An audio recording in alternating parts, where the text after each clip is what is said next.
प्रेम संबंध असल्याच्या संशयातून युवकाची हत्या करणाऱ्या आरोपीला पोलिसांनी ताब्यात घेतले। तर वहिनीशी प्रेम संबंध असल्याच्या संशयावरून एका युवकाने दुसऱ्याची हत्या केल्याचं पुढे आलंय। तर या प्रकरणी हत्या करणाऱ्या आरोपीला कळमना या पोलिसांनी अटक केली आहे। आरोपीवर कुठलेही या आधीचे गुन्हे दाखल नाही, मात्र मृतक हा गुन्हेगारी प्रवृत्तीचा असल्याचा तपासातून पुढे आलाय। आरोपी राजा खान आणि मृतक राहुल गुप्ता यांचं जोरदार भांडण झालं। दोघांनी एकमेकांना मारहाण केली। राजा खान याला राहुल गुप्ता याचे वहिनी सोबत संबंध असल्याचा संशय होता, त्यावरून त्याने मृतकाला विचारणा केली असता दोघांमध्ये जोरदार भांडण झालं। त्याचं रूपांतर मारहाणीत झालं आणि यात राहुल गुप्ता याचा जीव गेलाय। पोलिसांनी या प्रकरणी आरोपी राजा खानला अटक केली आहे। तर पोलिसांनी या घटनेचा तपास केला असता आरोपीवर या गुन्ह्याच्या व्यतिरिक्त दुसरे कुठलेही गुन्हे नसल्याचं निष्पन्न झालंय।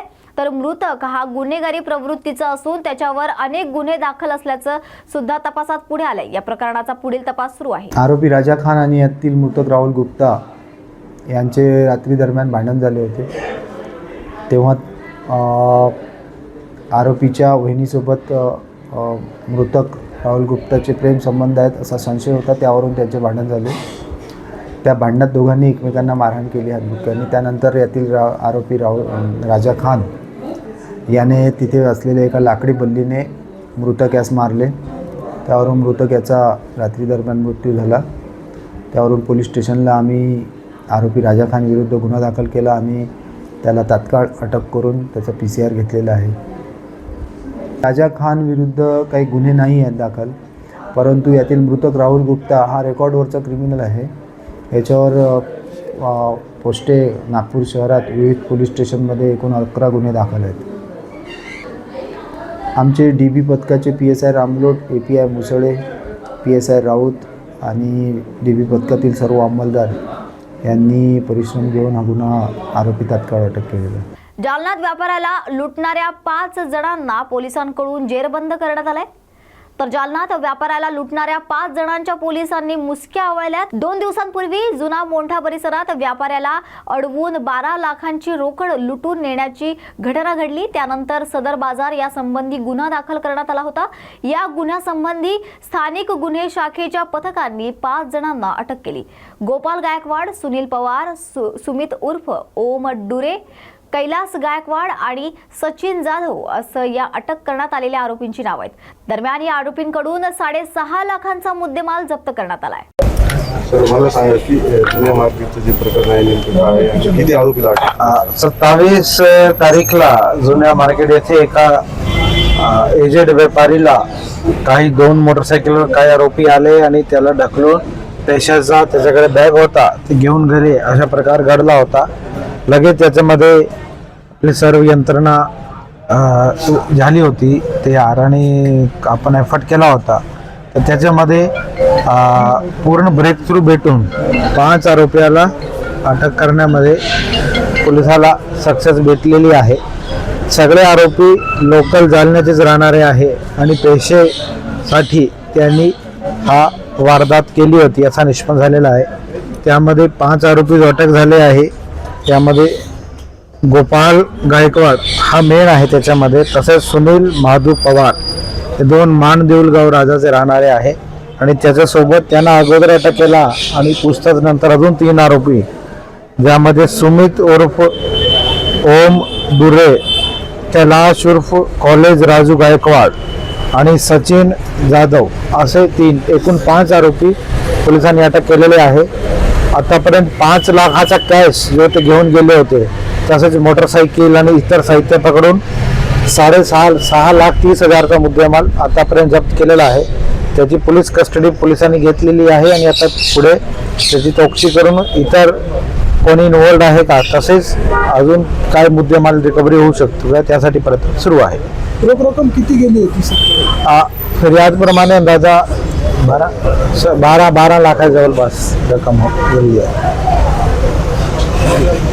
वाल्मिक कराडला 100% अटक होणार, यात कोणतीही शंका बाळगू नये असं आश्वासन दीपक केसरकर यांनी दिलंय। तर कुठलाही आरोप धनंजय मुंडेंवर सिद्ध झाला नसेल तर आता त्यांच्या राजीनाम्याची मागणी करण्याचे कोणतेही प्रयोजन नाही, कारण यात राजकारण आलंय। आरोपी हा आरोपी असतो, तो कोणाचा मित्र आहे, नातलग आहे याला महत्व नाही। वाल्मिक कराडला 100% अटक होणार, यात कोणतीही शंका बाळगू नये असंही ते यावेळी म्हणाले। गोष्ट असते की कुठलाही ज्यावेळेला पोलीस तपास असतो त्यावेळेला तो निपक्षपातीपणे झाला पाहिजे आणि त्याच्यामुळे कुठलाही आरोप जर धनंजय मुंडेंच्यावर सिद्ध झाला नसेल तर आता त्यांच्या राजीनाम्याची मागणी करण्याचं कुठलंही प्रयोजन दिसत नाही, कारण कुठल्याही गोष्टीमध्ये शेवटी राजकारण येतं। खरोखर कोणाचा संबंध असेल तर त्यांच्या संबंधात बोलणं ठीक आहे, परंतु तपासामध्ये असं कधीही निष्पन्न झालेलं नाही आहे की या प्रकरणी कोणाचा तपास आहे। आतापर्यंत जी आरोपीची नावं जाहीर झालेली आहेत त्याच्यापैकी काही लोक फरार आहेत, अगोदर त्यांना अटक करायला लागेल, त्यानंतर निपक्षपाती चौकशी होईल, याच्यामध्ये मला कुठलीही शंका वाटत नाही। महाराष्ट्राची ती परंपरा राहिलेली आहे। जेव्हा का आरोपी हा आरोपी असतो, तो कोणाचा मित्र आहे, तो कोणाचा नातलग आहे या गोष्टीला फारसं महत्त्व नसतं।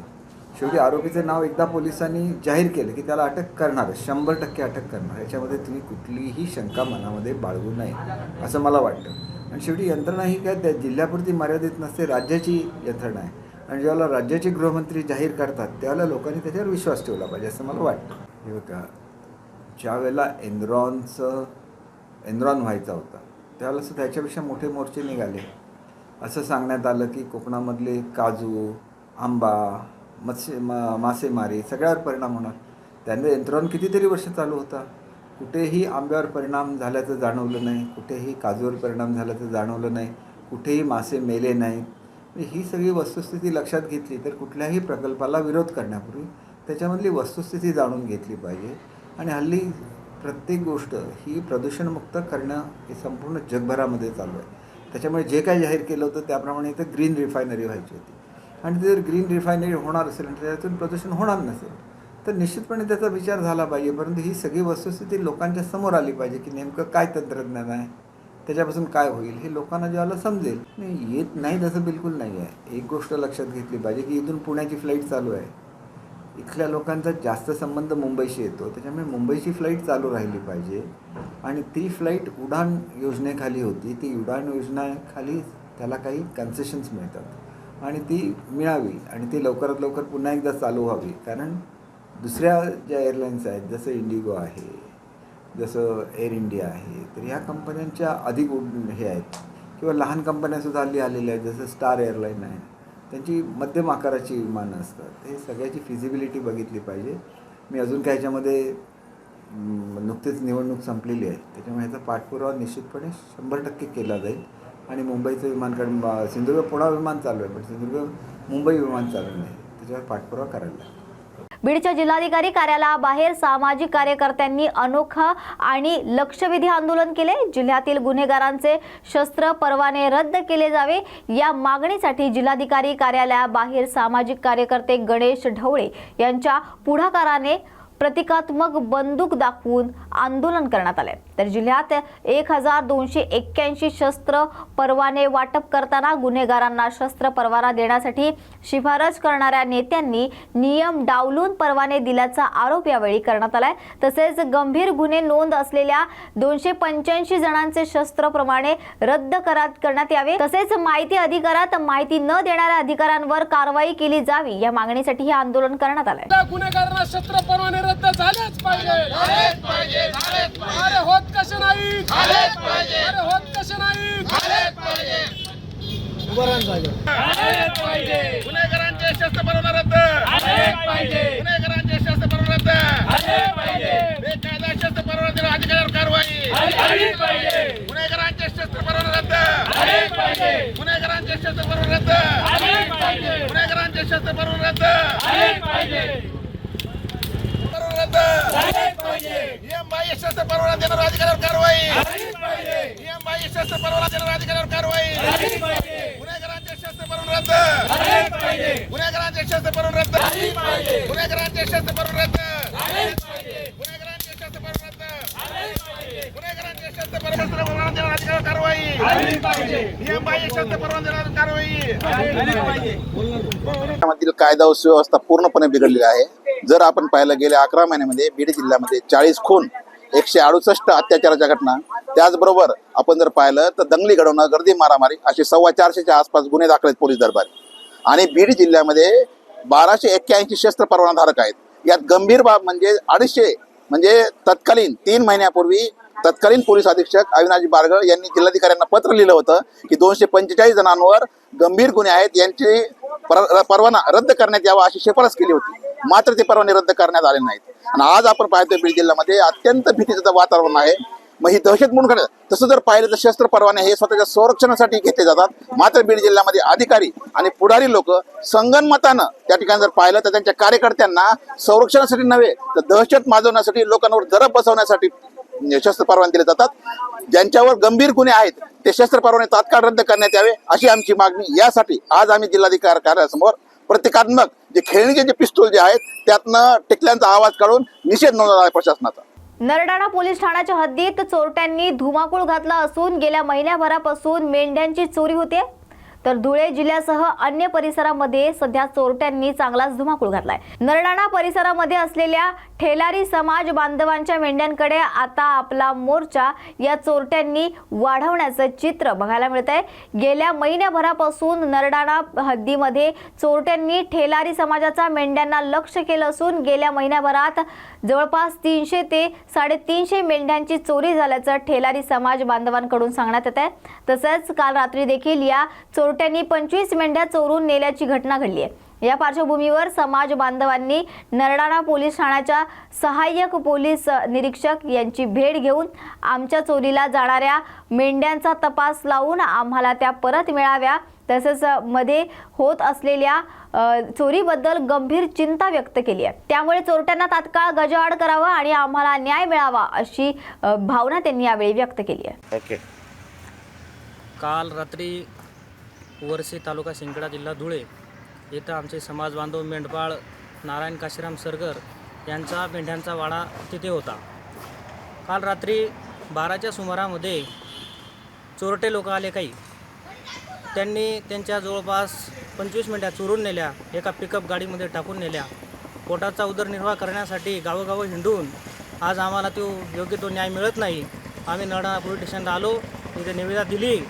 त्याच्यानंतर त्या चोरट्यांना चोरटेच मिळाले पाहिजे आणि त्यांना त्या गरीब लोकांना न्याय मिळाला पाहिजे एवढी माझी मागणी आहे. चिखलीत सकल मराठा समाजाकडून भव्य आक्रोश मोर्चा काढण्यात आला असून सरपंच संतोष देशमुख हत्या प्रकरणी कारवाईची मागणी केली जाते. तर मसाजोग येथील सरपंच संतोष देशमुख यांच्या खून प्रकरणातील संशयित आरोपींना तात्काळ अटक करून फाशी देण्यात यावी या प्रमुख मागणीसाठी आज चिखली तालुक्यातील सकल मराठा समाजाकडून भव्य आक्रोश मोर्चा काढण्यात आलाय. यावेळी चिखली तालुक्यातील सर्वपक्षीय नेते तसेच महिला नागरिक उपस्थित होते. संतोष देशमुख यांना ज्या प्रकारे निर्गुण हत्या करून मारण्यात आला आहे, अतिशय गलिच्छ अशी हे होती. आता त्यांना मारेकरांना शिक्षा ही झालीच पाहिजे आणि त्यांच्या मुलांना आई वडिलांना न्याय मिळाला पाहिजे. देशमुख आहे, आम्ही ही मोर्चा याच्यासाठी काढलाय की जे सरपंच आहेत बीड जिल्ह्यातल्या गावाचे संतोष देशमुख, त्यांना खूप क्रूर पद्धतीने मारण्यात आलंय आणि त्यांच्या परिवाराला न्याय मिळाला पाहिजे याच्यासाठी आम्ही हा मोर्चा काढलाय. संतोष देशमुख यांच्या मारेकरांना न्याय मिळण्यासाठी मोर्चा काढण्यात आला. काय नेमकं स्वर्गीय संतोष देशमुख यांची गेल्या 21 दिवसापासून हत्या झालेली आहे. आजपर्यंत त्याच्या कोणत्याही एकाही मारेकराला पकडण्यात आलेलं नाही आहे आणि विशेषतः इतकी निर्गुण हत्या झालेली आहे की एका सर्वसामान्य आदर्श सरपंचाची जी निर्गुण हत्या झालेली आहे ही प्रत्येक जनमानसाला ही संतोष देशमुख साहेब दुःखदायक जी घटना अमानुषपणे पार पडली, या घटनेचा निषेधार्थ इथे चिखली येथे मोर्चा काढण्यात आलाय आणि आमच्या सर्वांची मागणी आहे तातडीनं सर्वांना अटक करून या सर्व मारेकरांना कोणी या महाराष्ट्रात पुन्हा असं धसावलं नाही पाहिजे की ज्याने या अशा गोष्टी अमानुषपणे दादागिरी ही जी भाईगिरी ही संपली पाहिजे. कारण सर्वसामान्यांना न्याय भेटला पाहिजे यासाठी ही आणि निवेदन आम्ही देणार आहे. यांची जी निर्गुण हत्या झाली त्याचा निषेध म्हणून चिखली शहरामध्ये सकल मराठा समाजाच्या वतीने या ठिकाणी निषेध मोर्चा आयोजित केलेला आहे आणि त्याच्यामध्ये सर्व जनतेची अतिशय तीव्र भावना आहे. त्याचा जो खुनी आहे त्या खुन्याला जोपर्यंत फाशी होत नाही तो वेळपर्यंत आम्ही गप्प बसणार नाही, अशी सर्वसाधारण सर्व समाजाची, त्यात प्रामुख्याने मराठा समाजाची भावना आहे. आणि आम्ही सर्व या गोष्टीचा निर्गुण ज्यांनी हत्या केली त्याचा निषेध करतो. या ठिकाणी महाराष्ट्राचे मुख्यमंत्री आदरणीय देवेंद्रजी फडणवीस यांनी त्वरित त्याची चौकशी व्हावी म्हणून IG ग्रेडचा माणूस त्या तपासाची त्या ठिकाणी बसवलेला आहे. आणि लवकरच त्या खुन्याची या 2 दिवसामध्ये पकड होईल अशा पद्धतीची CID मार्फत चौकशी करून आम्हाला न्याय मिळेल अशी एक आशा व्यक्त करण्यात येते. मागणी काय, जवळजवळ 15 दिवस झाले अत्यंत निर्घुणपणे संतोष देशमुखचा खून करण्यात आला आणि आजही दाखवायला 7 आरोपी दाखवले, त्यापैकी 4 अटक झाले, 3 फरार आहेत आणि राजाश्रय असल्याशिवाय हे लोक इतका काळ फरार राहूच शकत नाही. म्हणून सर्व महाराष्ट्रामध्ये एक संतप्त भावना आहे की ताबडतोबीनं या लोकांना अटक केली पाहिजे आणि नुसतं अटक करून चालणार नाही, तर संतोष देशमुखच्या मारेकऱ्यांना फासावर लटकवलं गेलं पाहिजे ही मागणी घेऊन संपूर्ण महाराष्ट्र संतप्त आहे. त्याचाच एक भाग म्हणून आज या चिखलीकरांनी या ठिकाणी मोर्चा काढलेला आहे. या संपामध्ये सहसा धनंजय मुंडेचं नाव बोललं गेलं, काय सांगू? निश्चितपणे धनंजय मुंडे, त्यांचे अतिशय जवळचे सहकारी, त्यांचे सगळे समाज बांधव, त्यांचे नातेवाईक, हे सगळेच जणांचे नावं त्या याच्यामध्ये चर्चेले जात आहेत आणि म्हणूनच वेळ लागतो. वेळ ज्यावेळेस लागू राहिला त्या आरोपींना अटक व्हायला, याचा अर्थ दुसरा बोलका आहे की त्यांना राजाश्रय असल्याशिवाय आणि ते धनंजय मुंडे सारख्यांचा हे होऊच शकत नाही. म्हणून तातडीनं त्यांना अटक करावी अशी आमची मागणी आहे.